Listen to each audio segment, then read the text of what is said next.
How to transfer money to the Grab wallet. Hello everyone. In this video, I will show you how to transfer money to the Grab wallet. First, log into your Gcash account using your MPIN or the fingerprint verification. Now locate the Send Money option on your Gcash app's main screen. This might be represented by an icon with arrows or labeled directly. Within the Send Money menu, choose the Bank Transfer or Send to Bank option. This will display a list of banks and e-wallets for transfer. Next, scroll down and tap View All. Then, scroll through the list and select GrabPay as the recipient bank.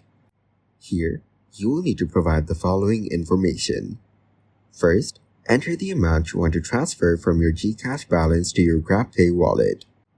You can find your GrabPay wallet account number within the GrabPay app.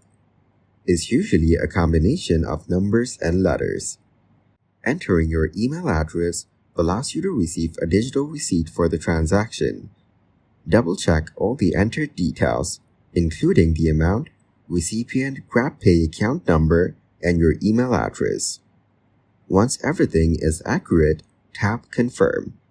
After that, enter your Gcash MPIN to authorize the transfer. You will receive a confirmation message on your phone screen, indicating a successful transfer request. Thank you guys for watching this video. Hope you got some value. Make sure to like the video and subscribe to the channel to get notified of new videos. See you in the next one.